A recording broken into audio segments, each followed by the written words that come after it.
Good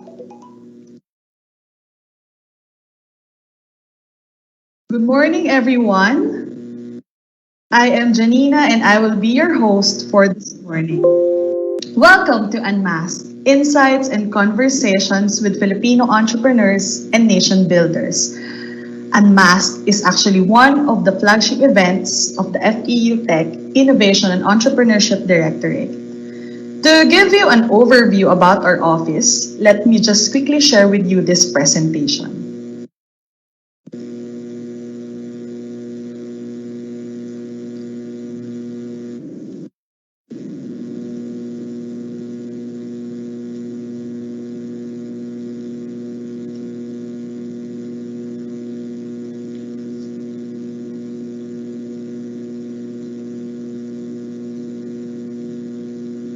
Okay, I hope you can see my screen. So just to give you a quick background about the FE Institute of Technology, Innovation and Entrepreneurship Office, which is the main organizer of this event, we want to talk about what we're doing, why we're doing what we're doing. So first off, the programs that we're doing is actually complementary with our nation building efforts. We believe that nation building is best achieved through solving society's biggest problems and through creating jobs using technology, innovation, and entrepreneurship. Our mission is to create the next generation of nation builders by creating innovators, technologists, and entrepreneurs. The vision is to be the Philippines' most innovative and entrepreneurial academic institution. So how are we actually measuring if you're achieving that vision? First is the number of tech startup companies established. So we want that INE, or the Innovation and Entrepreneurship Office, to be able to help our students who have very promising ideas to actually help them run through the journey of being an entrepreneur. Second is the number of tech startups funded. We want to be able to create that ecosystem of investors that will actually help foster innovation among the students and inside or within the university. Third is the number of jobs, new jobs created. So I think this is actually one of the most important pillars because we want to be able to provide opportunities for our fellow Filipinos. And lastly would be the number of patents applied for. So for those academic research that doesn't necessarily go the entrepreneurial or corporate track, we want to be able to target an artificial intelligence research capacity for the university and create more AI scientists and AI engineers. So we have the Innovation and Entrepreneurship Office is actually the Philippines' first academe-based venture builder. So we have four major functions. First function is Innovation and Entrepreneurship curricular programs. So we actually, or these are the things that we infuse to the basic curriculum of the students. So things like lean startup principles, design thinking, technopreneurship. So the second function is to be able to organize innovation ventures development programs. So for those students who would want to create their own startups or those who want to be entrepreneurs, we want to be able to provide them a formal and systematic training for them to be able to work on their ideas in order for them to receive help and in order for them to have access to the ecosystem that we have built for them to be able to maximize those resources and support. Third is the FEU Venture Capital Investment Fund. So we're launching this to be able to help fund these promising startups. And lastly is the research and technology transfer. So we want to be able to capacitate our research and technology transfer because this is an institutional effort to actually work on emerging technologies such as work on emerging technologies or deep tech such as AI, data science, blockchain, drone technology. So the bottom line is we want to be the Philippines' first academy-based venture builder. So we're actually launched 6 major programs under this office. But in order to be able to mount all these programs, we actually partner with one of the successful startup incubators in the country, which is the Asian Institute of Management, AAM Dado Banatao Incubator. So we have a lot of exciting programs that we could actually provide to our students. So first was TechX. This was actually one of the flagship events of the office.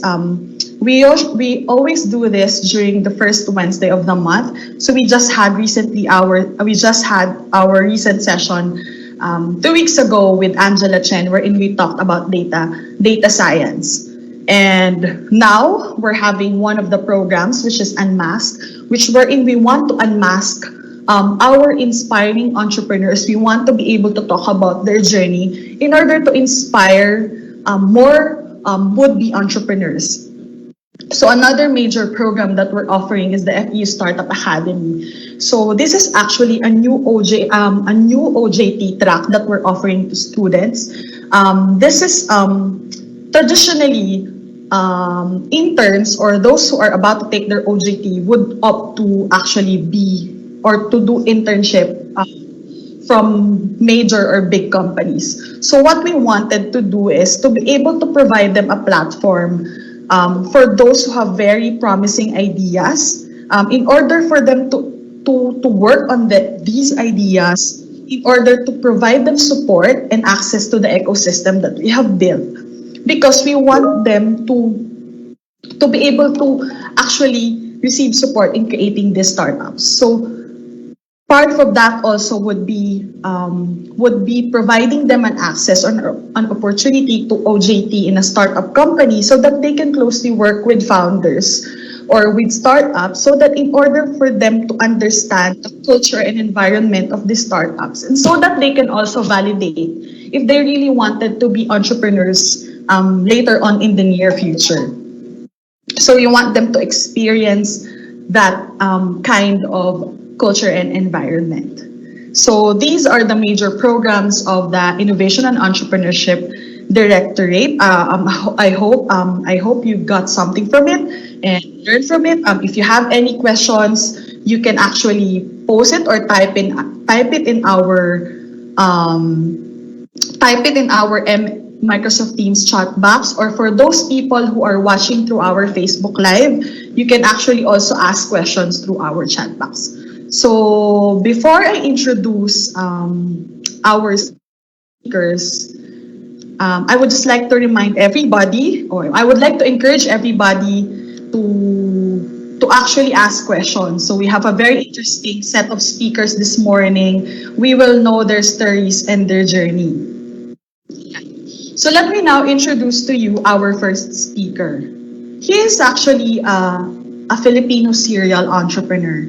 He is a social change maker. He is an award-winning marketing expert, an experienced specialist, a public speaker, and an expert disruptor. He was recently awarded as Asia's most outstanding young marketer of the year by the Asian Marketing Federation. It is the umbrella organization of marketing organizations in Asia last 2019. He is the chief visionary and founder of New Bold University. It is actually an emerging startup that focuses on reimagining education. Now with more than 150 students, New Bold U is designing new spaces that cultivate human potential. He is also the founder of Goodwill, a progressive social enterprise that reimagines local products and resources into globally competitive products and grooms new entrepreneurs through a distributor program. He founded Sam Holdings, which he co-founded with his sister. So they manage homegrown brands like Macho Mucho Salon for Men, Hair Food Company, Crown and Glory, Patriot Coffee, Kakai Hair, Good Times Pomade, and more personal care brands. Let us welcome on screen Mr. Layco. And to moderate our discussion, may I also call our Director for Innovation and Entrepreneurship of the FEU Institute of Technology, Mr. Roland Garcia. Good morning, guys. Can you guys hear me? Good morning. Hello. Can you hear me?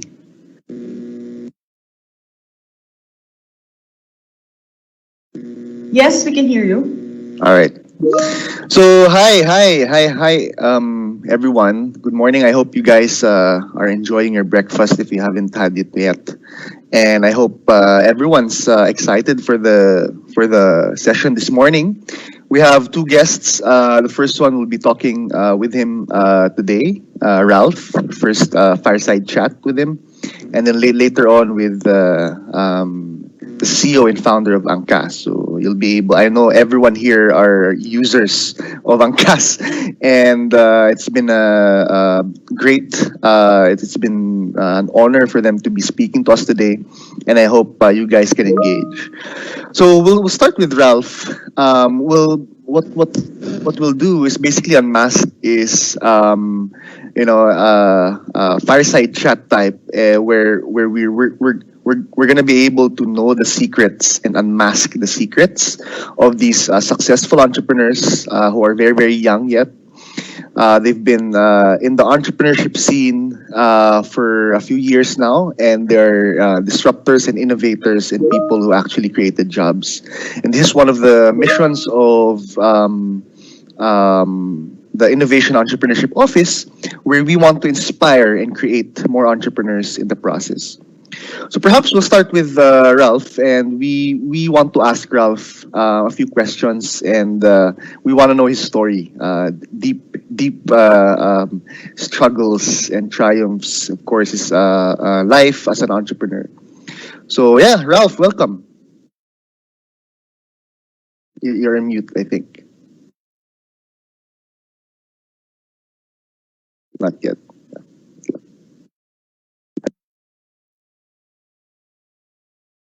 There you go. Hi. There you go. Hi. Okay. Hi, Roland. First of all, thank you very much, guys. Janina, FEU, and Imbanata for the Imbanata Incubator program for having me this morning. I'm so happy to be here, and I'm also honored to be speaking beside Miss Angeline Tham. I'm a fan of Angkas. Every day, that's my mode of transportation in Manila. So, yeah. Where do we start? Yeah. So Yeah. Ralph, yeah. How long have you been an entrepreneur? And perhaps you can tell us a bit about yourself, your background, your story, where you're from, and basically we tell our audience. I think there are 150 people watching Wow. Facebook Live and here, and perhaps in a few minutes we're gonna have more. But yeah, perhaps you can introduce yourself to the audience, and let's get this conversation going. Okay, so actually 3 days ago, I posted on Facebook that I am already in the entrepreneurial scene for 10 years already. So Wow. that only means tumatanda na tayo. We're not Yeah. getting any younger. Currently 31. Just to break the ice, para wala nang guessing game. So I've been doing this ever since I was 21 years old. Wow. And it has been a colorful and very emotional, lots of ebbs and flows, more challenging than the triumphs. It's been a long winding journey doing this. Kasi ever since I was a kid, I was a very curious kid. So I always like to tinker on things. I've been also passionate about selling, but I think my real passion is not selling. I think it's connecting to people and seeing how we can develop products and how this can relate to people. So that kind of curiosity became like the starting point of everything. So I was selling cards when I was young, around 9 years old, outside our small house in a subdivision. And then growing up after graduation from UP Visayas, I immediately went into entrepreneurship because I couldn't wait, right? Kasi Wow. parang we have this thing na when you're like, okay, kasi my mom kasi passed away that time. So I really wanted to build something because get away from, I want to have a deviation from what's happening. So I started my first brand, borrowed money from my dad, around 800,000. That was a barbershop that's called Macho Mucho. And then because I was 21 and I don't have any experience, okay, Yeah. ang lakas lang ng loob. That's really, I Yeah. think, my thing. I'm just really courageous. And courage really brings you to a lot of consequences as well. So we closed after 10 months. That was really sad because we were all over the place, but then we really had bad vacation. I built five more businesses after that, which is a magazine publishing for a year. We also had a startup. We also did online, what they call this? Parang people outsource from outside to us their creative work. And apparently, 5 years of that, all failed. Okay, so I'm like the biggest failure ever. And I want to hide in a cave because, like, what the hell am I doing? And my dad is like, so, naawa na sa akin yung dad ko because I'm like, no money left, no more savings. I'm like the biggest failure I've ever known. However, when I realized that my strengths pala talaga are creation and it's not about doing things that you're not good at, that was like the change in me. And then that's where everything changed, and that's where I paired up with someone who can do operations. Remember, so before I was doing everything. I was even doing salary. I was doing HR. I was doing marketing. I was doing operations. So basically, all of this heavyweight became really the what made me slow down. So now by delegating stuff to someone else who can do it best and just focusing on 1% that I'm good at, which is being curious, basically, as a marketer and as an innovator, whatever. Basically, that became our turning point, and we were able to build brands. Now we have Macho Mucho with 8 branches nationwide, and we have like our own hair care line. Eventually, I went to this point na parang I felt we needed to do something with education. That was like last year or 2019. I felt like a lot of us are not doing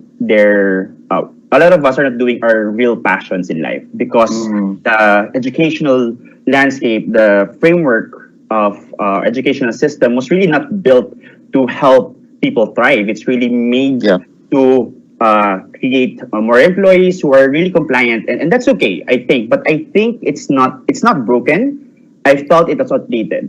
And that was the time that I felt if no one is doing it now, which I think is the perfect time because we have all of the innovation in the world. People are getting, they're like watching a lot of Gary Vee and a lot of other thought leaders. But people are feeling like, you know what, there's more to life than just being an employee. If you wanted to be an entrepreneur and if you want to change the world, whatever that means to you, then how can we do that? And I felt like I needed to create a school for that. So we built NBU. And now we're on our second run this year, and now Goodwill. So basically, I told you it's a very long and winding road. Yeah, it's very your story is very inspiring. Most people, what they do is that at 21, what I was doing at that time, I was still in school. But it's rare for people to start entrepreneurship at a very early age. Right. And I think this is a good point. When I started my entrepreneurship journey, I was 23, but then I didn't have as much failures or learnings at that particular age. No? So I'm very curious. Most people would quit the first time they experience like at 800,000, I don't know, debt or even more. Right? Way more. Way more, right? So how did you perhaps get the strength to start again? What was your motivation to do that, Ralph? I think when there's a part of you that really wants to prove that you can make it in life, you will be a bit unstoppable. You're stubborn, and even though you failed, nagagasgasan ka, you have a lot of this things that you need to pay for, you have to rebuild, and you have to start from scratch again, which is really hard. It's really emotional. But then, if there is something important to you, I'm very clear about what I want to do in life, and that is to be my own person. Because I grew up, I have a dad who wants me, who's an amazing person, who wants me to follow on his track. And I felt I wanted to deviate from the shadow because I know there are some things that I could create that I know somehow could help mankind, even though it Yeah. sounds so cliche. I felt like there is just I felt that that was the reason that made me still faithful to the journey of entrepreneurship. It's Yeah. when you never give up. It's when you never stop moving forward, even though you failed 1,000 times. You only need to be right once. And when I Correct. got right once, I was able to like move. This is how it feels like na umuokay na yung mga bagay, and I see it better now, and there you go. Yeah. Yeah. I remember when I had my first failure as an entrepreneur. Again, you're correct. No, it was a very emotional road. I had like 2 million, 3 million in debt when I started. Failure And cover. yeah, di ba? Mahirap. The Mahirap. shame. Yeah. The shame and all these things, and parang you feel like, again, tama ka kanina, Ralph, no? You feel like a failure.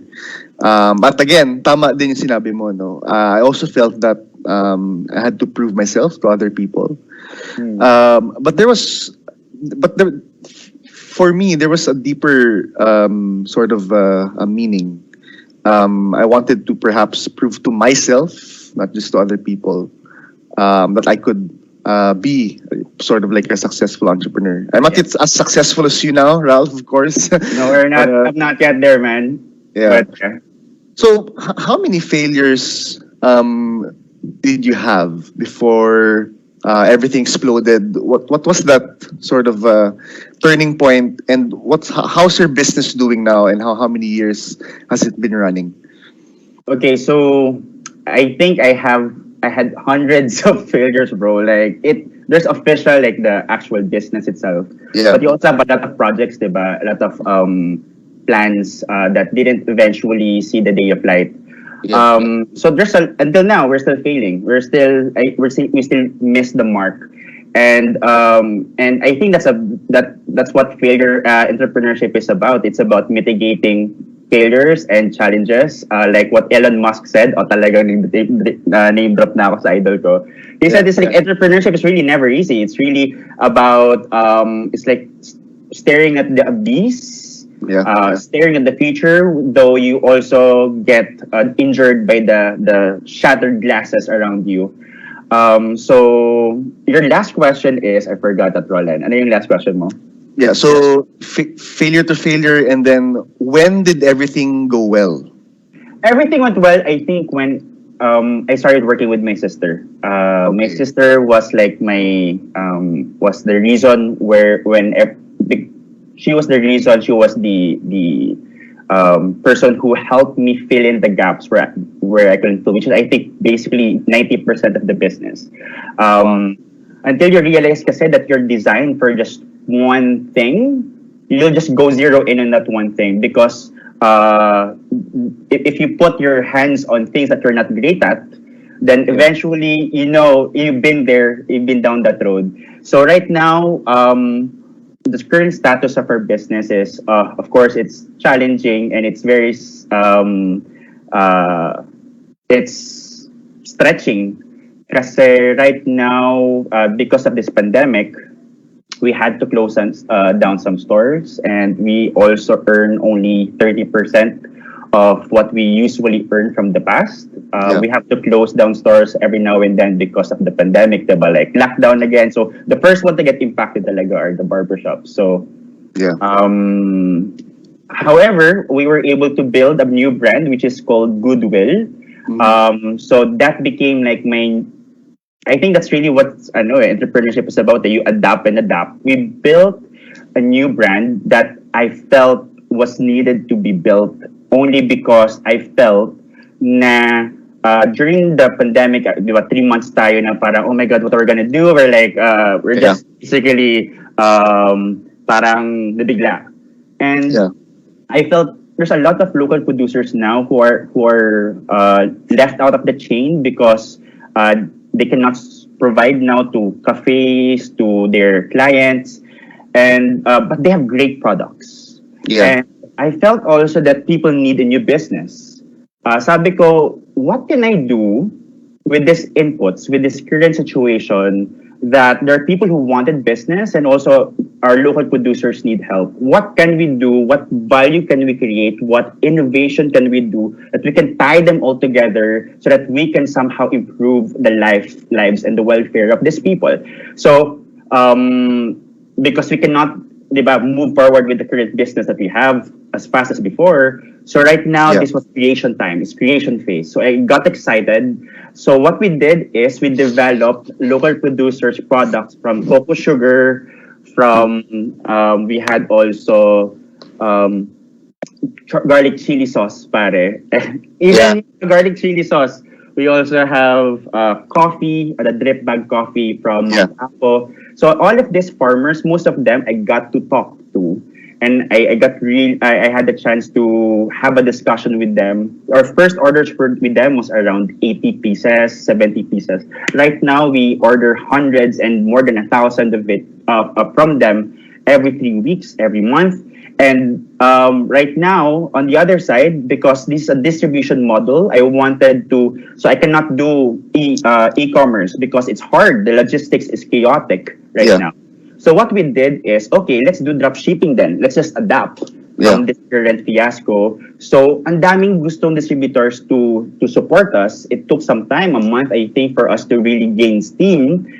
Just faithful that there are people who will believe in what we're doing. So right now we have around 15 distributors across the country. We now are in Manila. We are now in Iloilo. We're now in Cebu, in Davao, and just that happened in 3 months. Wow. Months from di ba? If we started this, I remember doing the photography of our products, just doing the packaging.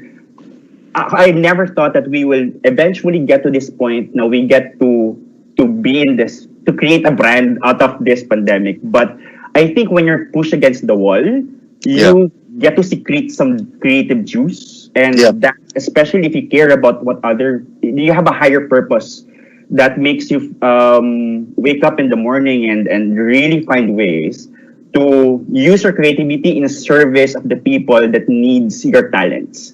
And that's Yeah. why your talents is the way in this pandemic. Your creativity is the way you can help other people, which can also help alleviate your status Yeah. somehow. So that's it.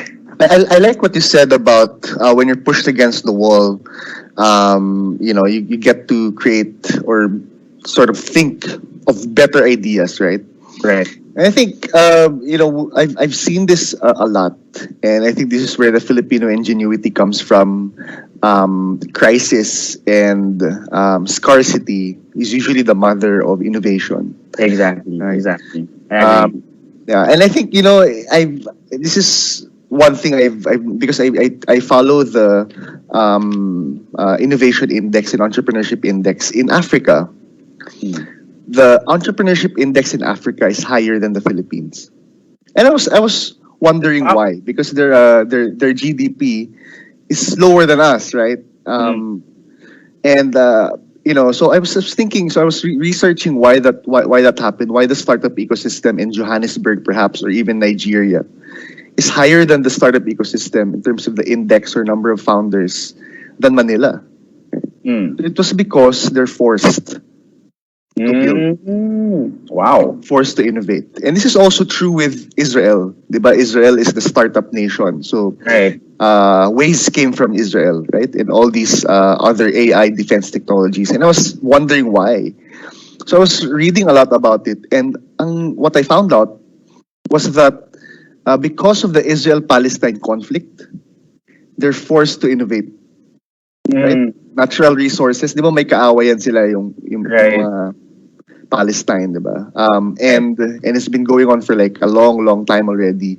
So their defense systems, kailangan yung military nila is very strong, stronger than Palestinians. So that's where innovation came from. So they put AIs, satellite technology, all of these technologies because of necessity. And that's something I wish for Manila, for more people like you, right? Or even Davao, Visayas, di ba?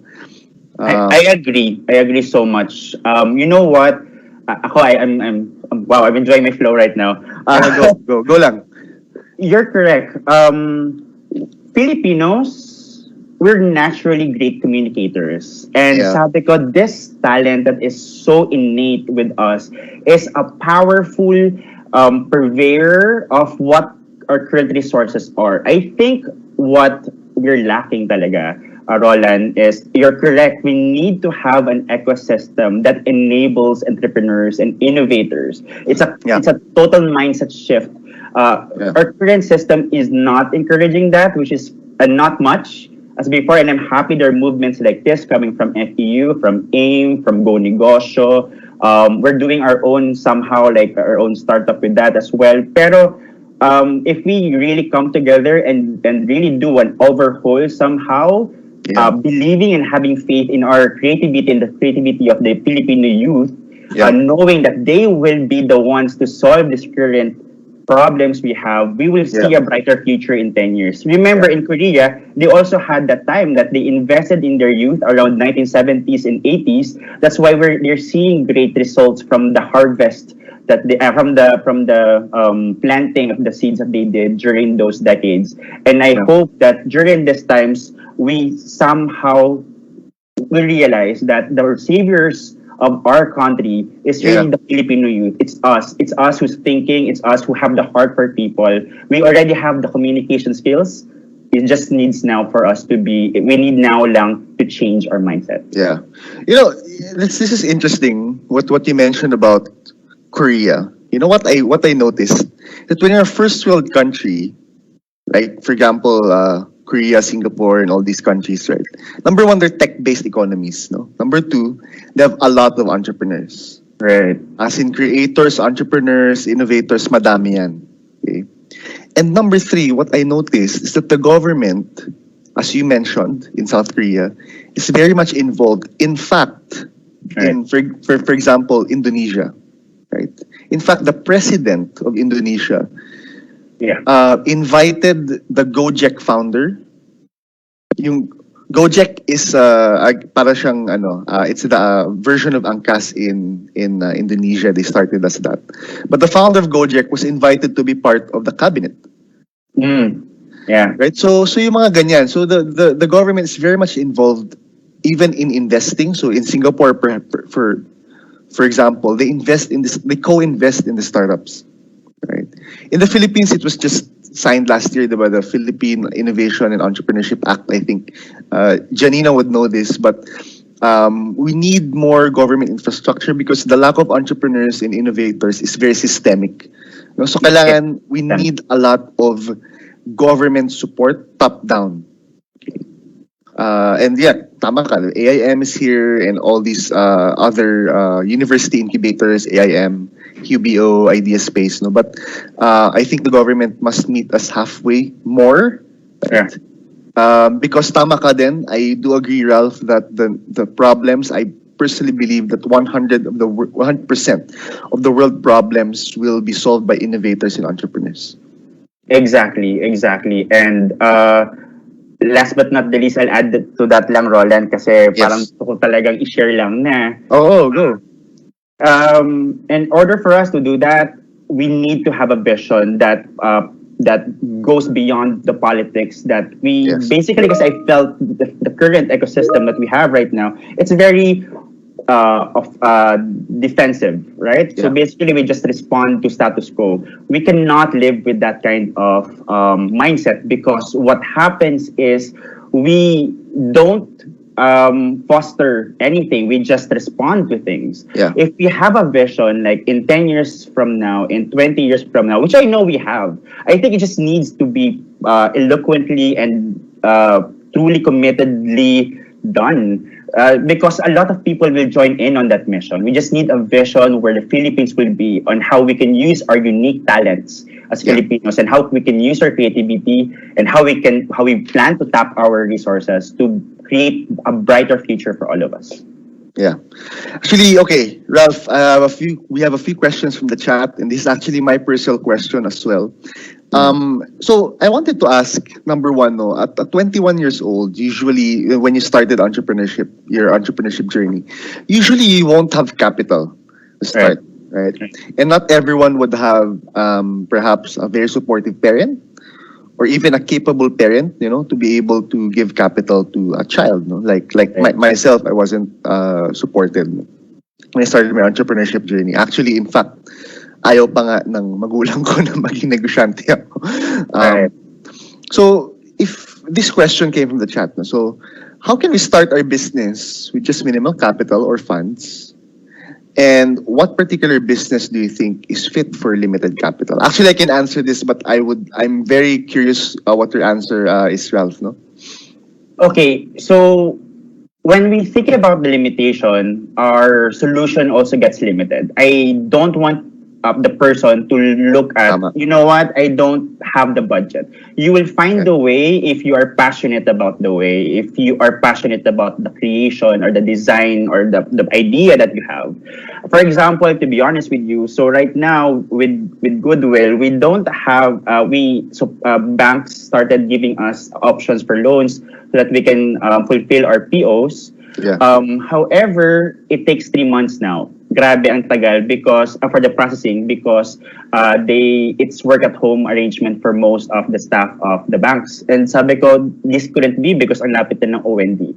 And but I don't see the limitation. What I tried to do is I pitched it to my friends who sabi ko, if you have loan facilities, if we'd like to discuss kung ano pinakamaganda. And then eventually, I think 4 people gave us facilities. And it's only because somehow we have a reputation that we're doing it right, we're using the money correctly, and that's your way forward, yung credibility that you have.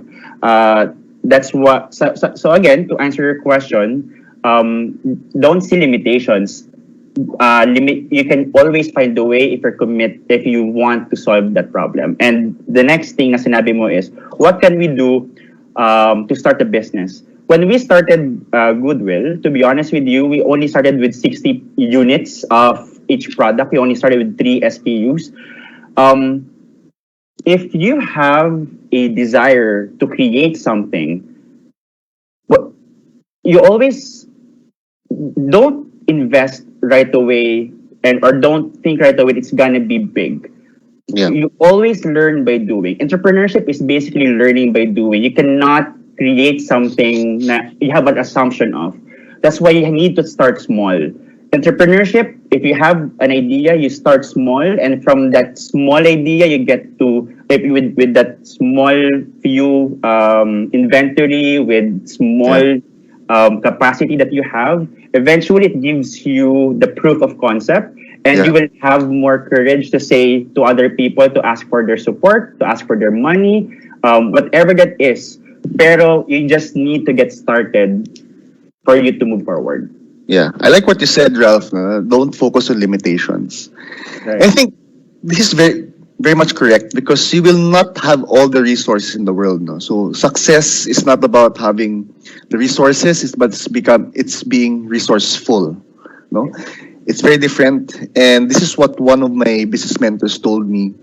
Again, it's not about having the resources, but it's finding a way, solving a problem. Because entrepreneurship, first and foremost, is problem solving. No? So as an entrepreneur, as Ralph's story has, it's about solving problems every day. And the more problems you solve, the better you'll be as an entrepreneur. So the starting capital, I think, is one of the biggest myths in entrepreneurship. Because there are a lot of ways right now to not put out capital but still sell things. Like, for example, in drop shipping. The drop shipping model is something that you can do with very limited capital. Yeah. Henry C. started with borrowing shoes in Binondo and being able to sell that and then flipping that capital, right? So, kung gusto may paraan. Right? Kung ayaw may dahilan. Exactly. So, hindi siya, kahit sobrang yaman, I have friends who are very, very rich, but they're not as successful entrepreneurs, even if they have the most resources. So, I think the capital, the capital sort of objection in entrepreneurship is a myth. Okay. Mhm. Although I do agree that you need some level of capital, right, to be able to get your business like sobrang laki, right? But again, as Ralph said, we need to start small, right? You start locally, right, and then later on, as you build it small, step by step, then it will become bigger and bigger and bigger. Exactly. But then again, capital is not an issue. If you really want to be an entrepreneur, you're going to find a way. And if you are from FEU and you're listening to this, if you don't have capital and perhaps you have a business idea, please talk to the Innovation and Entrepreneurship Office. We'll help you strategize and how you want to, you can start your business and all these things. Great job, guys. Yeah. So Ralph, so there's another question from our chat. No? So I think we have 150 people already who are watching. No? So what are the basic core requirements for a business to be legalized? Parang he or she said, I saw entrepreneurs posting DTI alone. Is it enough? And is it also applicable to online businesses? What are your thoughts on this, Ralph? Yeah, I don't want to be quoted on this. Kasi, of course, my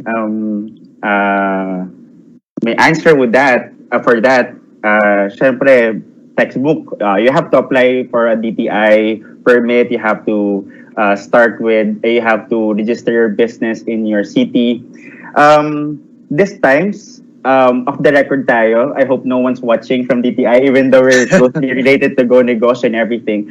It's really hard to invest right away on permits if yung idea mo kasi didn't really work.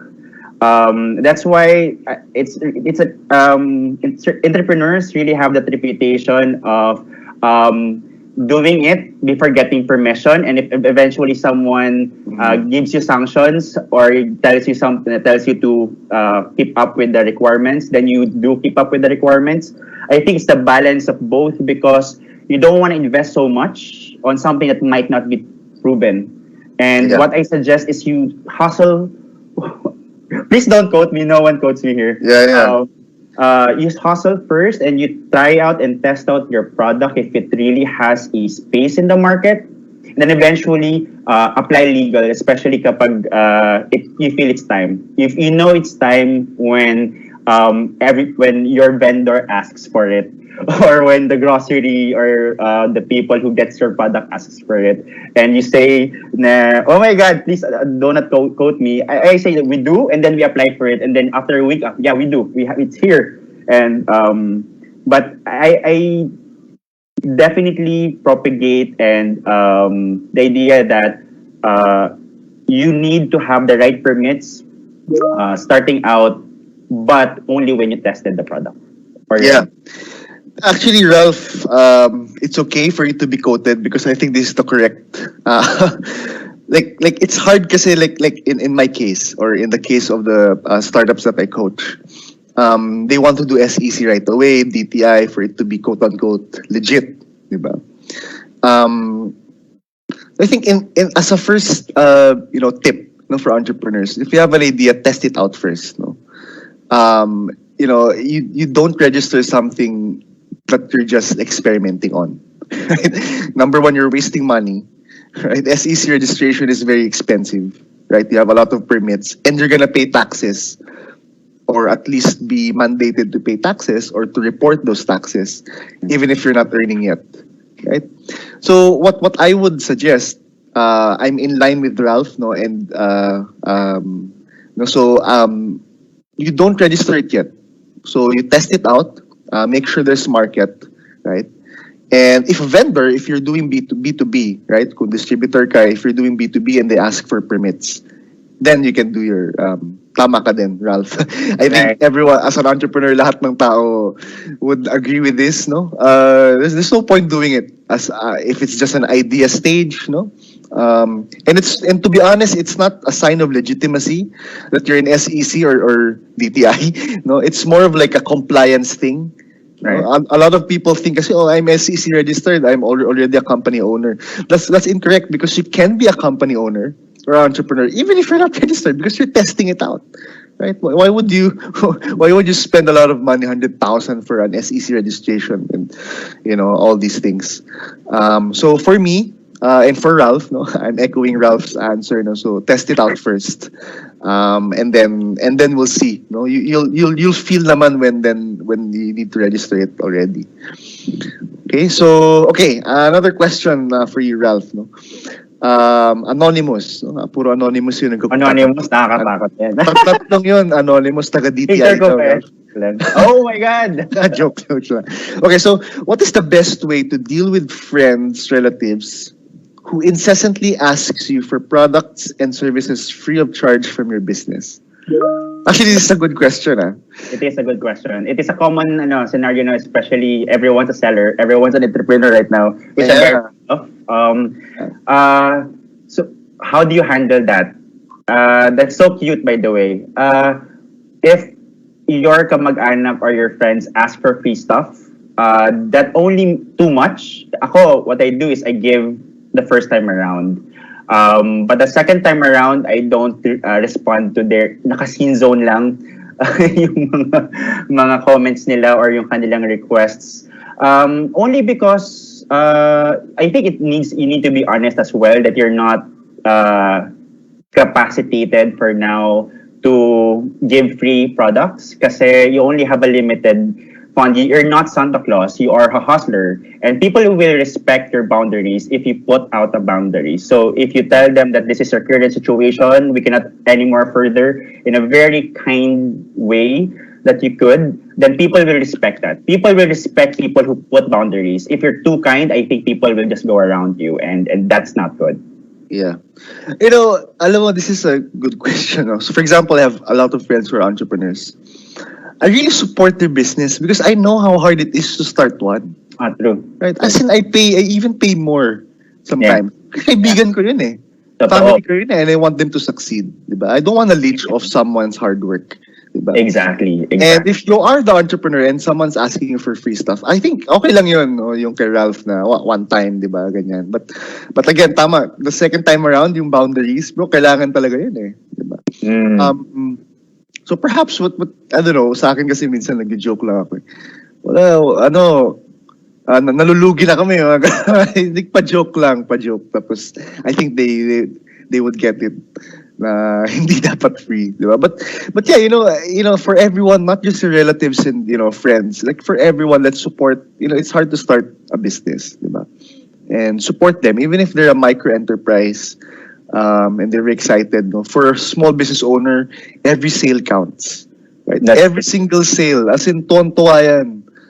Promise. Like for example, kami nagko-compete kami ng profit tapos alam mo hindi siya substantial profit.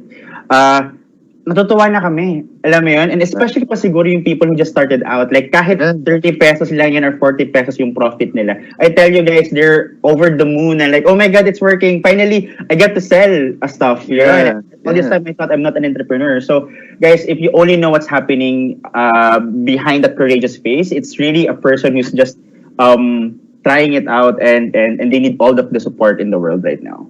Yes, especially now during the pandemic. So we don't want to have, we're a business is not a charity. That's why it's a business. Yes, it's a business. Correct. So let's support everyone who are starting out, and even courageous enough to start their own business. So if it's your friend, family, even your brother, sister, mom, supportahan, diba? Supportahan. Kasi malaking bagay para sa kanila yun. Diba? Okay, I have another anonymous question for you, Ralph. Wow. What's your own process in curating a business model? Okay, parang feel ko professor ko yung nag-ask sa akin So like in general, I think this all goes for everyone. Like how would you know what, like for a product and service, paano malalaman na ito yung fit na like way to distribute the product? Yeah. The best as an entrepreneur kasi you're like a jelly, right? You fit in whatever there is an open space for you to fit in because you don't your assumptions might not be correct. Like when we had the idea for Goodwill, yung first business model that we have was really e-commerce. And however, because of the limitations and the current logistics problem that we are having right now, we need to look at another way, and that's where we got the idea for a distribution model, a local dropshipping model. So I think it is about the marriage of two things. One is adaptability, like adapting to the current landscape that we have, the market landscape, Yeah. adapting to what's available. And number two, it needs to fit also your vision for the brand. Kasi Yeah. it's like a delivery system lang eh. Yung current this current business model is just it is just a vehicle for you to achieve the goal that you want to achieve, the vision that you have for the future. So that's why a lot of other companies right now, for example, other malls right now or shopping centers, they have their own app just Yeah. because, and that's not part of their plan. I think that will take them 10 years because they're like, okay naman, everything's working, but this pandemic forced them to adapt. And that is not their plan. But if you want to thrive, you need to adapt to the current market landscape. Yeah. Yeah. Very good. Okay, a lot of questions coming in, Ralph. So we have even a friend here, J. Christian Sonza, who's I don't know if friend ba siya, but no questions, but Yeah, just wanted to from say hi, college. Ralph. Ayun, a way Hi, to go, friend, sabi niya. Hi, Mark. Yeah, and he's from NBU. And Angeline, nako, I'm a fan. Thank you very much for that sweet comment. I'm a fan of Angkas. I think they're like the poster child of real innovation here in the country. Yes, yes. Okay, sige. I think I'll do two more questions, Ralph. Okay. And then perhaps we'll do final words, and we'll continue the conversation offline. We'll probably have you back. But I want to answer this question, Ralph. This is very interesting, especially now during the pandemic. Do you consider the Millennium Sustainable Development Goals, yung SDGs, in your business? If yes, how? If no, why? Okay, so to be honest with you, ito, just all out honesty, I am very aware of our SDG plans. However, kasi I haven't crossed to the point na I am committed fully to the SDG plans in a way. Kasi right now, once you're a marketer kasi, you have your purpose as your compass. And it is about, for me, it's local empowerment, building entrepreneurs, creating change makers. And I know they also comply to some of our SDG goals. So, and SDG is a great starting point for a lot of people, especially with the nation builder mindset, because it only means that it fits to the vision of a brighter and prosperous future for all of us. So if I were you, try to connect and marry your personal purpose. Kasi if you're just here to comply to the SDG goals, then basically you're just complying, and compliance is really hard for entrepreneurs because they're like the renegade people, diba? Like we just smash limitations, we create new things. What I suggest is find a way where your personal purpose for yourself, what feels right for you, what feels natural for you, and what you want to address and solve in the world, and try to look for an SDG goal that also relates to that, and marry that so that it feels like you're now part of the bigger picture of building a brighter future for all of us. And it's really funny, that sounds like a cliche. But that's but I think in general, businesses, for example, like Angkas, for example, diba? Later on we'll talk to yay, I'm going to watch all the way. So they I don't think they really started out with the SDG in mind, but then in effect, they created a lot of jobs, right? They created a new kind of gig economy in the Philippines. And like for example, in your businesses, diba, you did also create a lot of jobs. And so even if you didn't start out with any SDG, as the primary, reason for your business existing, you're still at one way or another going to touch some of the SDGs like sustainable livelihood, economic empowerment, increasing the quality of life. Diba? It might not necessarily be, for example, saving the seas, say saving the oceans, all these things, but it for sure touches 2 to 3 SDGs, even if your initial idea or initial plan for your business wasn't about the SDG. Correct. I agree so much. Yeah. Okay. So, one last question. Okay, there are a lot. Okay. Sige, let's do this. Anonymous again, Ralph. No? So, sabi niya, risk-taking is a key component of every startup. However, not everyone have even an inch of safety net that they can lean on to when things go south. What are other ways students can practice entrepreneurship that's relatively low risk? No? So I think this is like a question earlier, but specifically for students. And I would encourage this, creating student entrepreneurs during the time of pandemic. A lot of their parents got laid off. And the mere fact that they're asking this question is very good for me. I love because diba, they're sort of thinking of way, how do I earn during the pandemic? How do I take advantage of the opportunities and new problems because of COVID-19? What are your thoughts here, Ralph? I like that question because it's so practical. It's something that I myself, parang when I hear that question, it I just can't help but feel the situation most people are feeling right now. My answer to that is if you're, kasi business basically is having the risk appetite for taking on this new business. And I tell you, I don't suggest entrepreneurship to everyone. I suggest to solve problems to everyone, but I don't suggest entrepreneurship to everyone only because you need to be resilient. It's something that needs a lot of your commitment. It is like an emotional journey through and through. And that's why I don't suggest it to everyone. I do empower people to be entrepreneurs, but I suggest if you only have the risk appetite to do so, and if you feel like there's something you want to build in this world. So if I were you, if I was a student right now who doesn't have that safety net that he says, I suggest that you look for a certain business or a certain startup or a certain organization that also does what you want to do and what you... Kasi sa akin, ang dami kong masyadong pinagdaanan, Marco, na parang feel ko sana hindi ko lahat yon dinaanan in the sense na ang dami kasing sugat at ang daming losses. But I have to be accountable to all of that.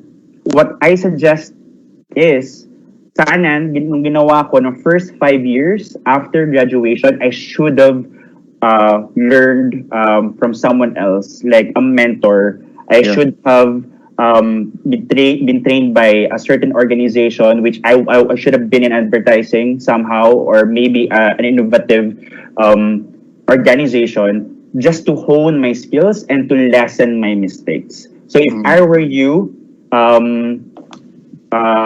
weigh your options. What you want to do right now is to not, this time it's hard to burn because it's hard to rise up right again. Like for example, 10 times the effort you make for the same results pre-pandemic. That's really the current scenario now. So I suggest that take risks that you can stomach and learn from others, because that's what you need to know. It's not that entrepreneurship is not the way out. It's your growth as a person. That's your way out. So grow muna as a person, learn from someone else, have a mentor, and eventually risk if it's time to risk. Yeah. I would very much agree with this, Ralph. No? And I think a lot of people decide based on fear. True. And this is precisely the reason why a lot of people stay in employment. Because it's a fear-based cycle, fear-based decision-making. So ayoko mag-resign kasi baka ito yung mangyari. Ayoko mag-business kasi baka ito yung mangyari. Right? If you base your decision on fear, you really won't be able to do anything. Right? So I would suggest, although this is a very valid question, no, it's a very real question. I would suggest that you base on your decision on the mission and the vision for yourself. Mm. So if your mission perhaps is to take advantage of the COVID-19 situation, right? You think of the risks. It's not going to, it's not going to go away, right? You still think of that, but then you do it anyway, despite of fear, right? And this is True. what courage is about, diba? So despite na parang risk to hindi ko kaya gawin diba? You know that it's a risk, but you do it anyway. Right? It's something that entrepreneurs, I think, possess, and that's something that you can possess also in the future. And I think number two, this is where Ralph, I would also agree with Ralph, and thank you for that, Ralph, by saying that I should have had a mentor, I should have had an organization that would, help me become an entrepreneur, or at least help me while an entrepreneur, so to lessen the risk, to build my skills.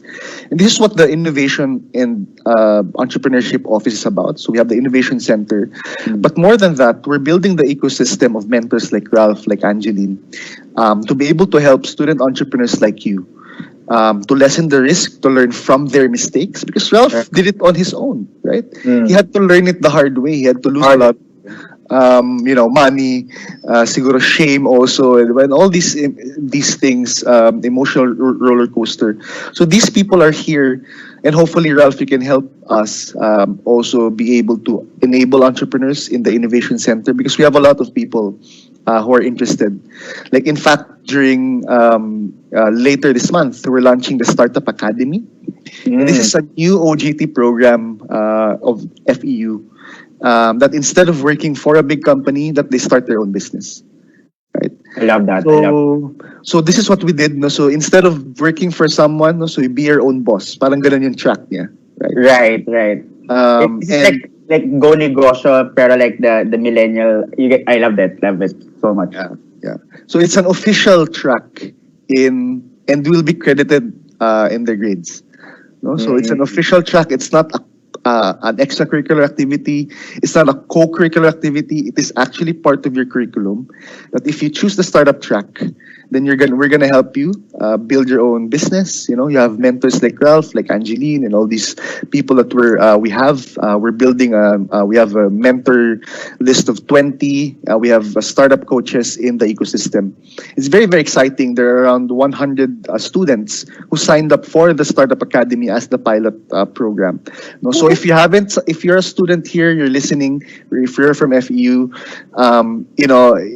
the startup track or the startup academy is still open. No, so sorry, it's closed na pala, but the registration is closed. But if you still want to join and you haven't joined, then talk to us. And if you're not joining, just contact everyone in the Innovation Center, me, Janina, Mylene, and of course Carla, and the innovation team to be able to help you get on these particular entrepreneurship and innovation programs. No?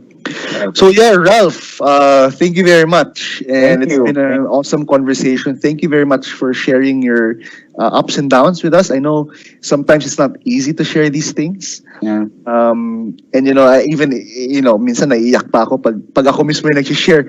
Minsan naiiyak ako noon pag ako yung like my failures, 'di ba? But yeah, so thank you very much for being here. Thanks for your time. Hello Thank you to so everyone much. in Jensan, right? And we wish you good luck, and we'll be in touch, Ralph. Thank you guys. Thank you for having me. Okay, so thank you guys. That's it for our first fireside chat. I'll bring you over to Go, Janina. Angeline. Yeah, I'll bring over to Janina I'll be watching. to introduce our next fireside chat speaker. Thank you, Roland. Thank you very much, Ralph. That was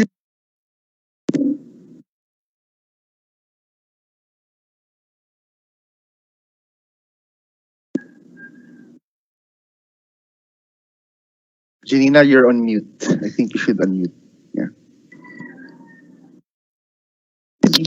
okay. Yeah. Okay. Repeat. Ayan. Repeat. Thank you, Take two, Roland. take two. Sorry. Yeah, thank you, Roland. Thank you very much, Ralph. That was such a very inspiring discussion this morning, conversation, no? But we still have our next speaker. I hope all of us are still hooked up and very much excited for our next speaker. So to actually introduce her, she is no longer a stranger to the tech industry. She is a serial entrepreneur who launched one of the top online auction outfits in Singapore called Sold.sg. After she sold her company, she joined a SoftBank affiliated fund focused on investments in Southeast Asia and the Philippines. She later joined Grab, where she started Grab Bike and Grab Express in the Philippines. With her experience, she founded Angkas in 2016. Angkas, as you know today, is the most popular ride-hailing and delivery service app for motorcycles in the country with over 27,000 biker partners and over 3 million app downloads. She is a former JP Morgan banker turned entrepreneur, and she is showing no signs of stopping with her advocacy for safety and regulation on motorcycle taxis. It is an issue that impacts the lives of millions of Filipinos every day. Of course, without further ado, let me welcome ang mamshi ng Angkas, the CEO, Miss Angeline Tham. And of course, Roland, to be back on screen again to moderate the discussion. Welcome, Angeline. It's great that you're here with us. It's an honor for us to be talking to you, to know your to get to know your story. As we know, a lot of I think we have more than 150 people watching now, but all of these people are users of Angkas. And I'm very sure that they have a lot of questions for you this morning. But perhaps we can get to know you more, to put a face in their daily commute, especially pre-pandemic, right? So yeah, perhaps you can tell us a bit about yourself, how this whole thing started, what's your background. Yeah, go ahead, Angeline. Sure. Hey, thanks, Roland, and thank you so much for having me here. It's really an honor to be able to speak to everyone today.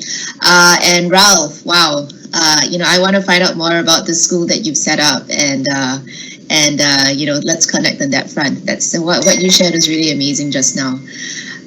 It's a tough act to follow too.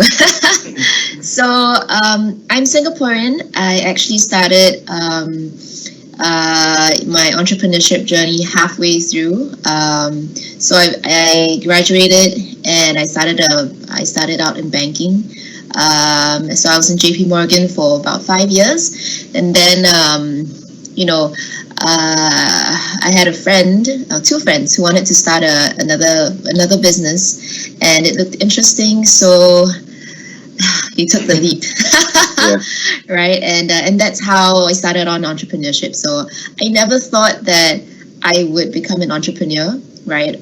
So like just talking a little bit about what Ralph was talking about, right? The school, and especially in Singapore, the path is very clear. You study hard, you get good grades, you go to good schools, and then you go into like a professional job, right? So in Singapore, like a lot of my friends are bankers, accountants, lawyers, doctors. Yeah, all those. Right. So that's the path, right? Unconsciously or consciously, I stepped off that path, and that has been an extremely, I think, rewarding, fulfilling, and difficult journey, right? Sometimes when I look through what we've been through with Angkas, you wonder if that was something that I would still want to do, right? Because if I was still in banking, for example, it's very clear cut what my life would be like. There's not that many question marks, right? But I think it's also been very eye-opening for me for myself, like being tested for everything that we've been through. You really look inside and see why you're doing things the way that you're doing and why you keep doing it. All right, so I think that for me has been very, very rewarding, right? Yeah. If not for anything else. Yeah. So I think a lot of even myself, I didn't start out like Ralph did. You're right, So, 21? Like, oh, I'm going to yeah. start like 10 businesses. Yeah, right. So Ralph is one of a kind, right? So I actually went to Singapore as my first job. It was Okay. also in a tech company. I was an actuarial scientist in one of the. Oh my gosh. So my first- business partner, she was an actual science oh, really? graduate. Yeah. And she was like, what am I doing in actual Yeah, science?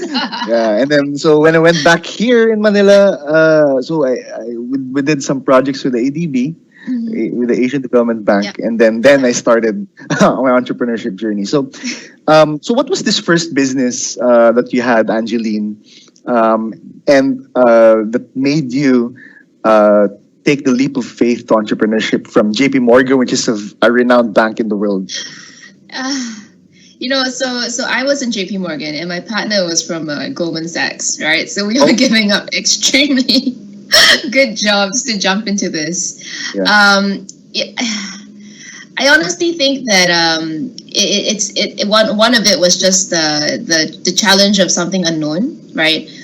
We basically have, so back in the day, like penny auction sites were very, very popular. Yeah. So this was actually an auction e-commerce site. So we kind of morphed it down the road and we pivoted a little bit, but it was a very exciting business where basically you could be buying iPads for like $1, right? Really? Yeah. So basically, it's everything starts at zero, and different from the eBay model where every time you bid, you don't have to pay money. So it's like a game in a way, right? You buy tokens that cost money. So each time you bid, the price goes up by a fixed amount, and the timer extends by, let's say, 20 seconds, right? Right. So as long as there are people bidding on the item, the price will keep going up in a fixed amount. So like maybe by 1 cent each time, right? But then if you bid and the counter runs down to zero and nobody else bids, you get to win that item and buy it for that price. Right. So that's very, very exciing. A lot of game theory, a lot of gaming, Yeah. a lot of egos math. involved. Yeah. So that was the business we were in. Super high engagement, but also quite a high churn for people who didn't understand how to like gain that strategy to win, right? Yeah. That's interesting. So, Janina mentioned that you exited that company. Yeah. What was this process like? Who bought the company? When was it bought? And perhaps if you want to disclose it, for how much? So we sold this company to an Australian listed company at that point, right? So they ran like a content company, and they were they wanted to be able to engage their users more, right? So for us, we found that the longer we ran the business, the more expensive it got because of the churn, right? So we were in Singapore, Malaysia, and Philippines. But this was the time where like Groupon and all that was coming on and advertising was getting more expensive. So we found a good fit between that company because they had a natural inflow of users already, right? And our business is really good at engaging and monetizing users. So that was what happened. I think that happened like 3+ years into the business. And yeah. Okay. All right. So, let's go to Angkas now. I think this is what everyone's waiting for. I'm curious myself. How did you start Angkas, and what was the inspiration behind that, Angeline? Have you seen the traffic in Manila? Yeah, traffic. Yeah. Oh my God, it takes you 2 hours to get from point A. I mean, I'm from Singapore, right? And you tell me somewhere is close, I expect to be there in 10 minutes. Yeah. 10 minutes, you're like, you still see where you left, and you're like, oh, we're not getting there anytime soon, are we? Yeah. Okay. But it's not a new idea, right? I mean, this is something that is existing in other countries that have extremely bad traffic, right? You see this business in Indonesia, in Thailand, in Vietnam. It's not new. So I can't say that I invented, this business, because I really didn't. But what we did was really face all the challenges that that came with this business, and overcame also overcoming it. Right? I wouldn't say we're over the hump, right? Because I think in the Philippines there unfortunately is a stigma for riding motorcycles, right? Yeah. So a lot of people are afraid of it. A lot of people don't understand it, right? Because the crimes that are committed on motorcycles, right? Yeah. And they're like, oh no, I don't want to get robbed. I don't trust these people. But to be honest, like, look at the traffic, guys. If I was a thief, I would use a motorcycle as a getaway vehicle, right? Or would I use a car? Yeah. I mean, it's just common sense, And regarding safety, right? Yes, motorcycle accidents in the Philippines are of a higher percentage, but I think what you need to understand is why is that the case, right? Yeah. If you look at it, in the Philippines, we have 100 million Filipinos, we have 18 million motorcycles, and we have one motorcycle school in the entire country, right? Really? Yes. I didn't know we even had a school for motorcycle riding. Yes, so that's the problem, right? There's no training, no awareness. You learn it from, your dad. You watch on YouTube, and you're like, oh, it's so easy. It's just like a bicycle, but with like an engine, right? But in reality, there's actually a lot more that needs to go into it, right? And that's how Angkas has been able to maintain our safety standard of 99.997%, because we take the time to train and accredit our bikers. Right, and we fail like 70% of our applicants. But of course, training is free. They can keep coming back to try again and again. So I've had people who, have taken the tests like 7 times, and they finally pass, and they're like, "Yes, I'm never gonna give up being an Angkas biker." Yeah. It's doing well for you guys now. Like, you have like 30,000 riders, I think, from what George mentioned last week. And actually, I wanted to ask you, how were you able to number one, go against, or at least go against the stigma of motorcycle riding in the Philippines? Like, how does that happen in terms of the marketing front, or even in terms of regulation? Because I know transportation in the Philippines is heavily regulated. Even Grab, right? Even the entry of Gojek here in the Philippines was sort of, they weren't granted the license. Yeah. So how do you overcome all these challenges in terms of the culture of motorcycle riding and the policies that are not motorcycle friendly? Yeah. So I think what we started out with was a strong belief that this was really something that people needed, right? This was really something that would really help our bikers. Our bikers make like triple minimum wage if they're working like 8 to 10 hours, right? Yeah. People really needed Angkas to kind of get through traffic and make life bearable, right? Yeah. Or like, now I want to date someone in Alabang and I live in QC. Shit. Yeah. And then, like, now you can be chivalrous and, like, go meet whomever there, right? So, and to be honest, when we first started out, even people who really, really love the service, right? They would like stop like 2 blocks from their houses so their parents wouldn't see them. They wouldn't like talk about us on social media, because they said like, oh, my grandmother's gonna like start nagging at me. My friends are gonna be like, what are you doing with your life? Are you crazy? Right? So we started with a strong belief that this was something that people needed, and we were very cognizant that we were going to be very responsible and professional with our training. We're very serious about that, and we imparted that to our bikers, right? So I think this has been the core and the foundation of what has set us apart, right? So slowly, right? So first, through customers, word of mouth. That's how we started getting more customers, because they've tried it and they're like, oh my gosh, I didn't die. It was actually quite fun, and I felt really safe. And my biker was really happy and professional, and I slowly built that rapport, right? So we slowly won over like people on the ground, even bikers themselves, right? There's a lot of bikers out there. It's very fragmented, but then I think Angkas really helped to kind of bring bikers together, give them a voice. Let them understand that if you hold yourself with respect and you ride responsibly, and whatnot, you can change mindsets about what people are thinking about bikers, right? So I think that also helped give bikers confidence, right? The fact that now when they take people on rides, because we also have people who used to be haba bikers, right? Yeah. And they're like, now my when people take a ride with me, they call me Po, right? They refer to me as Po, and I feel like a sense of pride. So I think that also feeds into the psyche. And then, I think social media helped, right? We have a great social media team. Kudos to the marketing team. You do have a great social media team. Right. So we became like a little bit cooler. We're not so people who don't even write us follow us, right? You're right. Thank you. So I think that helps as well. I mean, and honestly, our riders, they range from like A to B, C, D, because I have a lot of models who ride Angkas, right? Because they need to get to jobs on time. Yeah. So some of my bikers are pretty happy about that.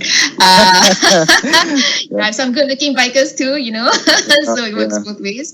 But then I think slowly, through social media, through time, then businesses, business owners who don't ride Angkas, but they started realizing like, hey, you know what, my staff are starting to come to work on time, right? Like they're a little bit happier. Now they seem to be able to do more meetings, right? In the past, they could do like 2 or 3 meetings a day, always late. But now, they can do like maybe 5 or 6, and that was really, really helpful for productivity. Yeah. And then, fortunately or unfortunately, when we get run into regulatory issues, it tends to be in December, hoping that will be an exception this year. And it's really the time where people really need the service, right? And because traffic's the worst, and we were always able to get a lot of support from the ground for people who really need the service. So that created a lot of noise on the ground, right? That kind of helped us also get the attention of politicians. Yeah. Right, who were starting to realize like, hey, I know motorcycles has been very dangerous, but Angkas seems to be able to do it in a way through this process and system that they've set up in a safe way, and it seems like a lot of people are benefiting from it, right? And this is really something that they can get behind, right? Because in the past, I think the last 10 years they've been trying to pass like a motorcycle bill, a habal bill in Congress, and it's never flown because I don't know if Janine has like some of the slide pictures, but every time we talk about Angkas in the past, people will think about habal, right? Yeah. So like the Skylab, they're like 10 people on the bike, or the people like animals, and that's the image that they have of people taking other people for a ride. But then we had to change that mindset with the professionalism, professional motorcycle taxi, and So I would say slowly, right? You have to take each stakeholder into account. What is their issue? What are they concerned about? And slowly chip away. But in the core, I think what really worked was that we had a strong belief, and we had something that was solid. The product was solid, right? So people could get behind it. Yeah. Yeah. I think in the Philippines, I don't know with other countries though, but in the Philippines, generally we start with grassroots. And when you've changed a lot of hearts and minds from the grassroots, usually you take, it's slow, but it would take Congress or even policymakers to come through, but only after a lot of hurdles and obstacles. I want to ask you, after you exited your company, why did you choose to solve traffic as a problem vis-a-vis other problems in the world or even in the Philippines? Why did I pick traffic? So part of this was also because this is something I really had experience with, right? Because I had prior experience working at Grab already, and this was really a problem that I saw, right?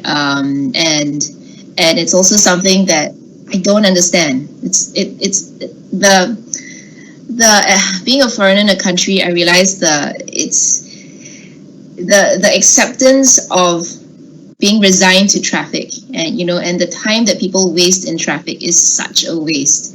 Yeah. And it's something that I felt really, really, really strongly about, that there must be a better way of getting people around, right? And motorcycles seemed like the logical choice, Yeah. right? Yeah. And I wanted to really give people time back to themselves, and for them to be able to make decisions for themselves, right? So, like, for example, I'm choosing a school for my son, and I have to pick a school that's near you.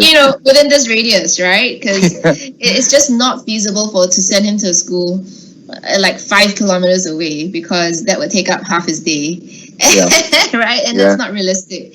Same thing, choosing work, right? When we moved offices, I had some people who had to quit on me because it was like, I just can't do the commute now, right? My commute's already like 2 hours, and now it's going to be 3. So, yes. And to me, that's mind blowing, right? The how shackled we are to something called traffic. And that's something that I really felt that we could, make a difference. Yeah. So what's happening? Like, obviously during the COVID pandemic, there is no traffic. In the past 5-6 months, how's Angkas doing? How's the drivers doing? I know you guys try to sort of add another service, which is the Pabili service and even the delivery service. How's Angkas coping up with the COVID-19 pandemic? And what are the initiatives currently that Angkas is doing? Yeah. So, the COVID-19 pandemic has been tough on everyone, Angkas included, right? So, public transportation has been mostly halted, right? So, motorcycle taxis are not allowed right now. That's something that we're working to bring back, right? And in the meantime, we've been doing deliveries and public service, but it's not at the scale that it was before. So it's been tough for us and the bikers, right? So we've been trying to support the bikers where we can with food packs and whatnot. I think what we're working on right now, I'm not sure if you've seen, we've been working on a shield, right? So we've been prototyping various shield designs, models.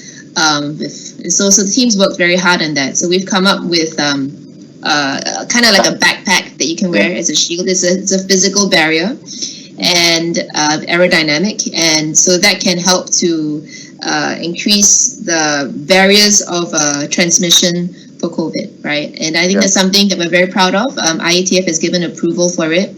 And we've gotten congressional approval for that. Now we're just pending to see if there are other protocols that we can put in place, basically to make to give comfort to all parties involved, right? That it's an open air system, it's 1-to-1, and it's point to point, right? And there's contact tracing because you're using the app. So technology here is also very helpful. We will require passengers to bring their own helmets as well. So that's an extra level of safety. And so we're hoping that can bring back motorcycle taxis and increase the number of options for commuters right now. Right? Because I think it's been a tough challenge for people to even want to go back to work, and even if they can go back to work, it's the thought of how am I going to go back to work without my own mode of transportation or whatnot. So I think that's really been a dilemma for a lot of people, and we're hoping that motorcycles back that can be an affordable option for some. I think Angkas has been through a lot the past few years. I've been hearing the news, and of course in the startup community, all these news are very, very much publicized. And I wanted to ask something like perhaps more personal. It's your entrepreneurship journey. So we'll start with this question. Do you wish you're back in JP Morgan or Goldman Sachs or all of these bigger companies? Perhaps you're going to be in the financial district now in New York, Wall Street, versus doing Angkas in the Philippines. What do you think? What are your thoughts on that? I think that's a tempting question or answer, right? to be in a different situation. But as I said at the start, right, going down this entrepreneurship path, knowingly or unknowingly, has also set me down a path of self-discovery, right, and resilience. So the things that I've learned, the people that I've met, and you know, it's just been such an amazing journey that I don't think that's something I will want to give up, even if I was given a time machine, right? Because every day is new. Every day is a challenge. You know, I may not like it, but when I look back on it, then I'm like, okay, that was a good lesson. Right. But you know, at that point of time, it might have been something that you feel it's impossible for you to overcome. But then I think that's life, right? I mean, life is not easy, and I think the more we go down this path, the more I learn to accept and just figure out how do you kind of like keep moving forward, right? And to me, that's a life skill. It's not just an entrepreneurship skill; it's a life skill. That's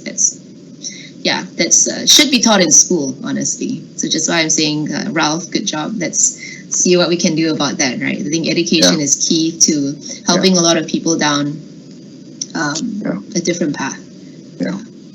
I think this is a sentiment shared by a lot of entrepreneurs.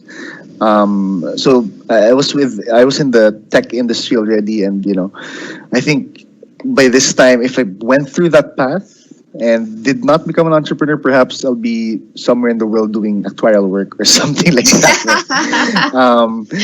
But yeah, I think the momentum or even the sheer amount of learning that happens in 1 year as an entrepreneur, you know, perhaps is very different to when you're in corporate. Yeah. I would agree also that the amount of self-discovery that you're forced to do because of the obligations and the challenges. What in the world am I doing? And you get to question yourself a lot, right? So it sort of accelerates your self-discovery. And you know what? You know, in YC, in Y Combinator, one of the best pieces I've read there was why become a tech founder, right? And one of the things is that if you like challenges and if you like perhaps you know, solving new things and accelerated learning, then you should be an entrepreneur. A lot of students watching right now are in the tech background. Yeah. They're mostly, just to give a background of FEU Tech or FE group of schools. We have 9 campuses. And currently, the innovation office or our directorate is doing a pilot program for the 3 schools under us, which is FEU Alabang, FEU Diliman, and FEU Tech. So, and we're focused on engineering and IT. We put up this program for sort of like an academe-based incubation program, and a lot of students are asking, you know, I still don't have an idea. I don't know how to start my own company. Versus perhaps they would want to hear something from you. What would be the first step, aside from the program? What would be the first step in trying to figure out how to become a tech founder or even a founder, not necessarily tech? Yeah. So I guess just one thing I'd like to add, right? So I kind of got into entrepreneurship halfway through. And so I wouldn't say that my time in a company, in a corporate, wasn't useful. I think it was actually very useful for many things, right? It taught me discipline. It showed me how companies work, right? There's also networking. It gave me I know one of the questions before was like, you know, how do I start a company when I don't have any safety net, right? But so working in a bank helped me save money, right? To kind of have that fallback, right? And I think it really also helps to give you different perspectives, right? Because if you come out straight away and you want to be an entrepreneur, that's a great thing. But I think that, like, we always be a little bit more practical, right? You're not going to come out of school and have all the skill sets you need to run a successful business. Yeah. Right? Because there's a lot of things involved. You would need to know how to deal with HR, you need to deal with accounting, finances, you need to learn how to raise money at some point. And these things don't come naturally. These are the things that you kind of have to learn along the way. And sometimes some maturity helps, right? Business partners help. But so I think it's if you wanna be an entrepreneur, if you're like in school first, one thing you can do is start internships. Start internships in companies that you admire, or start internships in companies that you think are doing something along the lines of what you want to do, because that will help you first get your network, talk to people who are actually doing entrepreneurship, learn from them, be in roles that then to see if this is something that I can do, I want to do, and go from there, right? Because ultimately it's not easy being an entrepreneur. A lot of businesses fail because there's a lot of passion, but like the execution portion is lacking, right? So I'm not saying don't start as an entrepreneur out of school, but I'm saying that you need to be very reflective. You need to be very open, and you need to be very honest with yourself on whether you think that what your idea, your business plan, and the partners that you have are going to be able to execute what you want, right? So if you want to be an entrepreneur, get a business plan together, talk to as many people as possible about your idea, kind of like iterate from there, try to figure out how do you start small scale to validate what you think the need you're solving is, and go from there, right? So to be honest, like I probably didn't need to quit my job to start my business. Right, that was foolhardy of me to do so. Right, my dad was really pissed at me. He didn't talk to me for 6 months. But that's also an option, right? You can start your business on the side with a stable job, and to test it out, right, to see if it works. You don't have to go all in, because I think entrepreneurship is a journey, right? And you expect to fail, but then you can also mitigate the failure by putting some structure around it, right? Yeah. Interesting. A lot of people have ideas, and I'm sure a lot of a lot of our viewers already have their own ideas of what perhaps they want to do as a startup founder. But a lot of them don't. Right? Perhaps because of fear of failure, perhaps because they don't know what to do, perhaps they feel unskilled in terms of execution, all these things. And actually, I myself had this analysis paralysis problem for a lot of years. And even now, in my companies, I still, have these thoughts in my head. So what would you, as a successful founder yourself, you've exited one company, what's your advice for people who are doubting themselves, or even analyzing too much and not executing? That's a tough one, right? Well, how do you know that you're analyzing too much, right? Oh yeah. I think one thing that you can do is so I said you speak to people, you validate your idea, right? Get someone to really understand, someone that you trust and admire, like you trust their I guess you trust their opinion, right? Get them to really evaluate and tell you straight out, right? Are you ready or are you not ready? And if you're not ready, what are the things that you need to be more prepared, right? Because I think sometimes when you are thinking about something in your head, you can go around in circles, right? And you're kind of self-validating, and after a while, something that doesn't make sense can make sense, right? So the way to stop being a crazy person is to actually talk to somebody else about it. Because if you speak to someone else and you keep speaking in circles, then you realize that you're crazy when you say it out loud, right? So speaking to someone, a good sounding board, I think, is very important. And from there, I think you'll slowly get to understand whether you're just being too paranoid, or this is really something you still need to work on, right? Yeah. So just having that trusted group, that support group, which I think a bunch of people are trying to start now in the Philippines, which is great, to just help people understand where they stand in that skill, right? And to encourage them and to give them skill sets on how do you improve to get there. Yeah. Yeah. Thanks for that, Angeline. There are some questions for you. Is it okay if we jumped right to it? Yeah, sure. Okay. So we'll start with this. This is regarding Angkas. So 30,000 riders is very impressive. What are strategies you use to keep these employees happy with working for Angkas? Okay, so for starters, all our bikers are their own entrepreneurs, right? Okay. They work whenever they want to, and they have that freedom of choice to work as long as they want because they're their own entrepreneurs, right? So what Angkas does is a platform that accredits these people. As long as you can prove to us that you're a responsible professional motorcycle biker who can take care of your customers, you can be accredited onto the platform, right? And to stay accredited, you need to follow the strict guidelines that we have.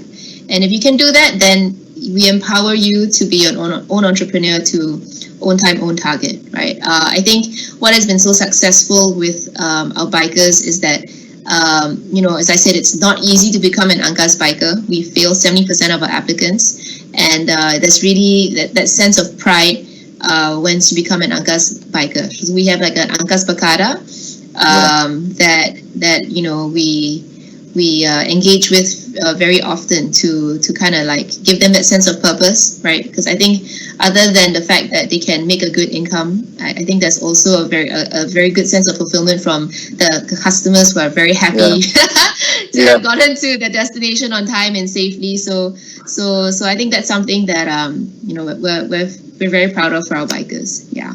Yeah. Thanks for that. Another question in Facebook from Juliet. Yeah. This, I guess, she was diving into the conversation about entrepreneurship earlier. Yeah. What most entrepreneurs do that you think is not advisable in starting a business?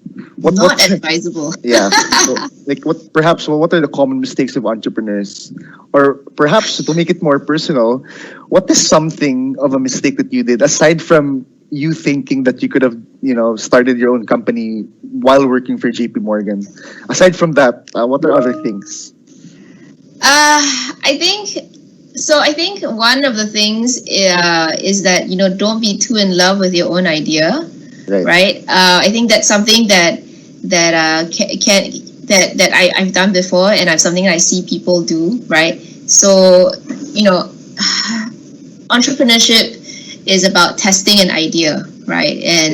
And trying to execute it and seeing if that works. The longer you take to accept that something's not working, right? The more money and time that costs, right? Yeah. So I think for a lot of people, as I said, to be an entrepreneur, you need a lot of passion, right? But your passion needs to be backed up with some solid executional skills, right? So you need the basics there, and you need to be open to the data and the feedback that you're getting in order to iterate, right? So it's hard, I think, at first to like give up on something that you've been thinking about for the last, 2 years or 1 year, and you're like, I'm super sure this is gonna work.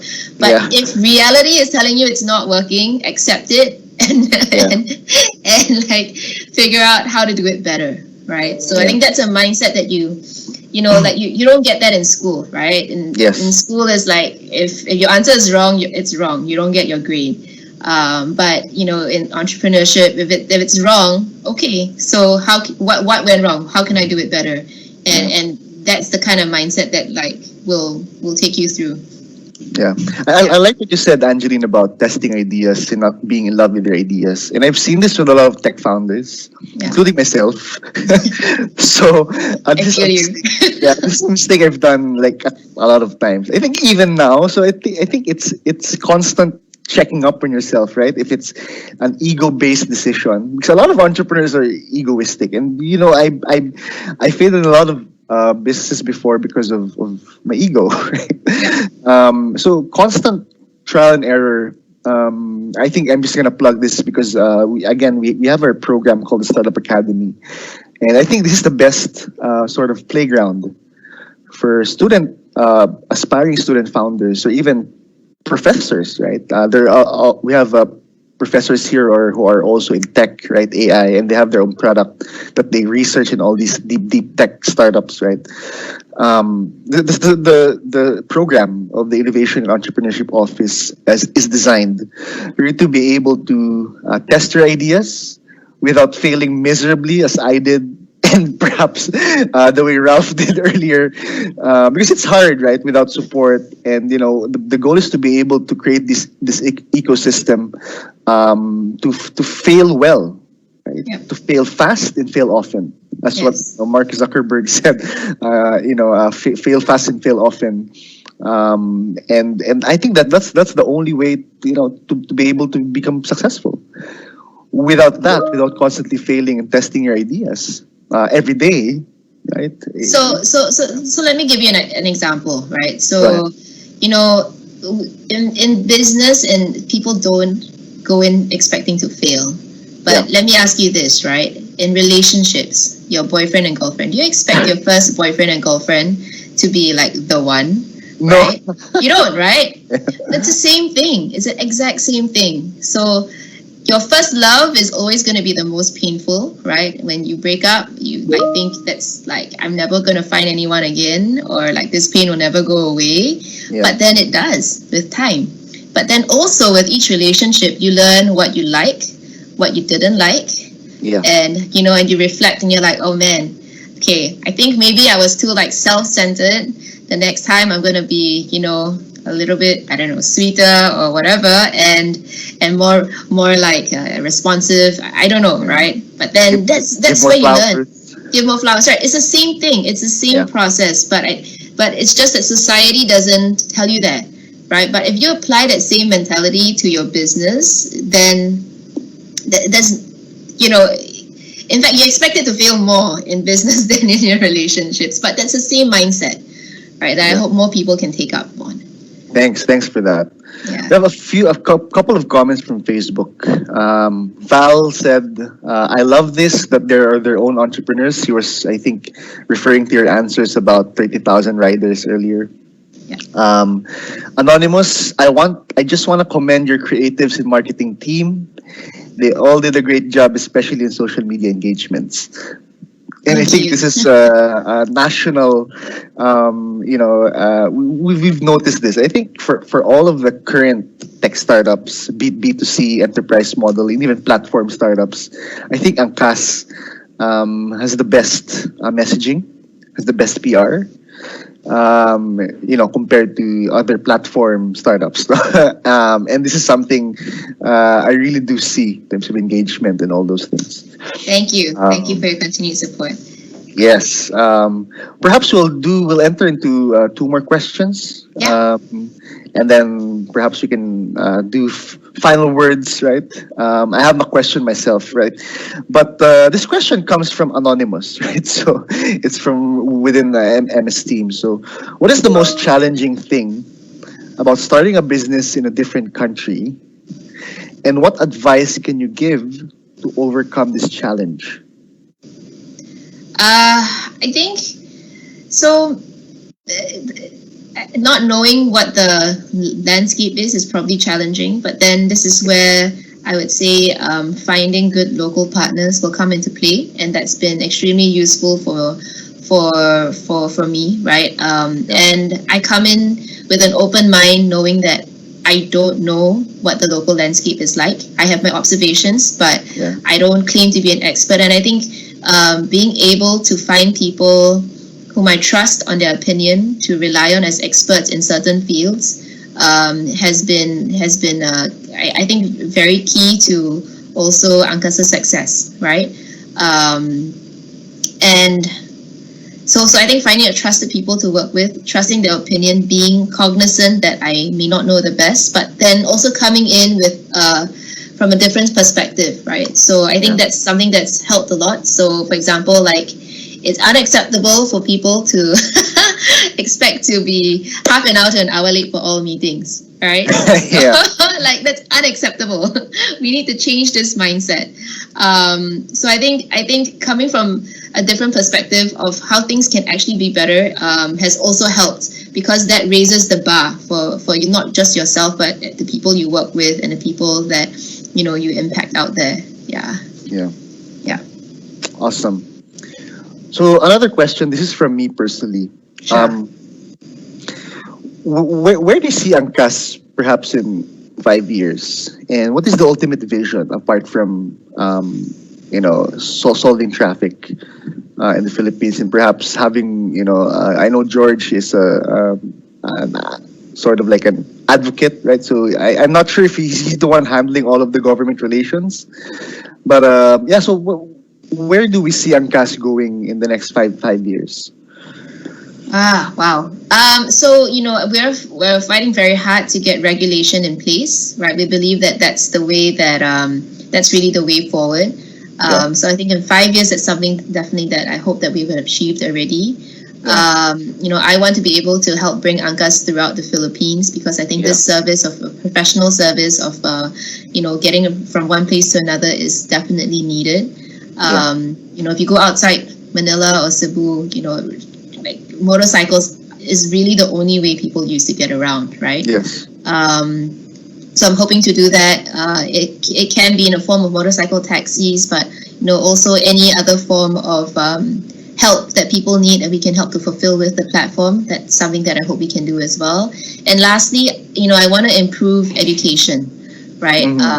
Education not just for our bikers, but like just overall education of how to ride a motorcycle safely, right? How to drive a motorcycle safely, and on top of that, how to handle your finances.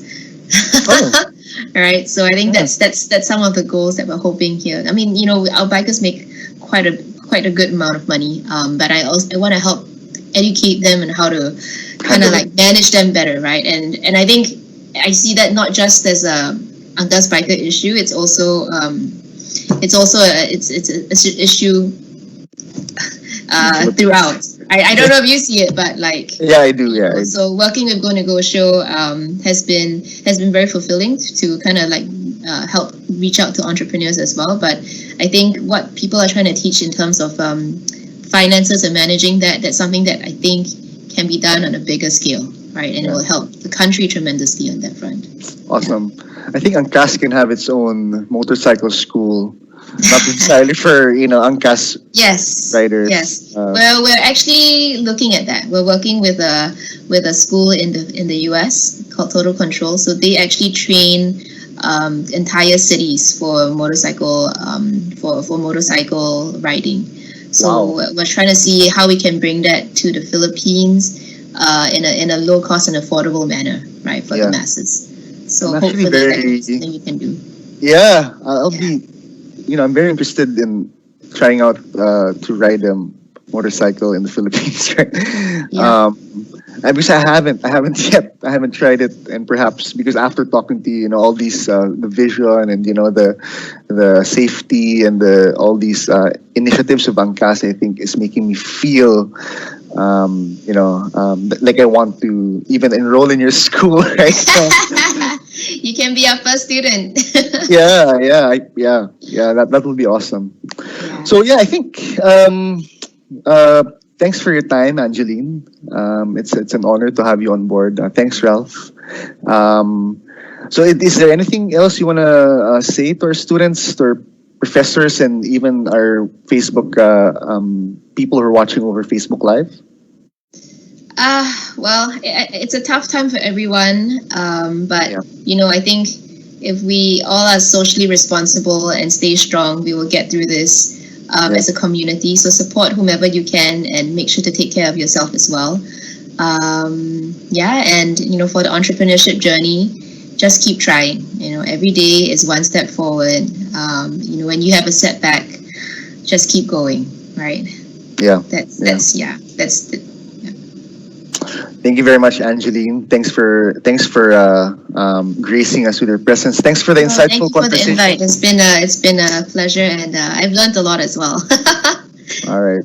So give you back to our host, Janina, to close the event. All right, thank you, Angeline and Roland. So, from the stories of our speakers earlier, there's Ralph. We heard and learned things we don't normally learn in school. But we in FEU Tech, we are actually creating programs that would help our students learn these entrepreneurial skills or experience them firsthand so that they can acquire all these life skills that they would need should they actually pursue entrepreneurship, they want to create their own startup, or even accelerate you to top management positions should you actually find yourself in the corporate track or in the corporate world. 2 hours is so short, but I know we still have a lot. I know our speakers still have a lot to share, but too bad our time is kind of limited. But we hope this is a good start to actually start more conversations and collaborations. So again, we would like to thank our speakers, Ralph and Angeline. We are also grateful for the support of Attorney Jana Montinola, the Senior Vice President for Corporate Affairs of FEU and co-founder of Hands On Manila, Dr. Benson Tan, the Senior Executive Director of the FEU Institute of Technology, our program partner, AIM Dado Banatao Incubator, and the FEU Tech Computing Services Office for the tech support. We would also like to thank everyone who attended this session, whether it's through the Microsoft Teams or through through the Facebook Live. We will regularly do programs for especially for Unmasked. We will regularly do it every third Wednesday of the month. So please stay updated through our Facebook page. It's at FEU Innovation Center for the official event announcements and regular updates. We also encourage you, if you have any concerns or questions, you may reach our office you can email us through innovate@fit.edu.ph. So let me also remind everyone who have watched to please complete our post-event survey to actually claim your digital certificate. See you in our next event. So our next event is TechX. It's actually happening on September 2. We're going to talk about artificial intelligence. So one of the exciting topics that we also want you to learn from. So again, thank you very much, and may we all have a good day.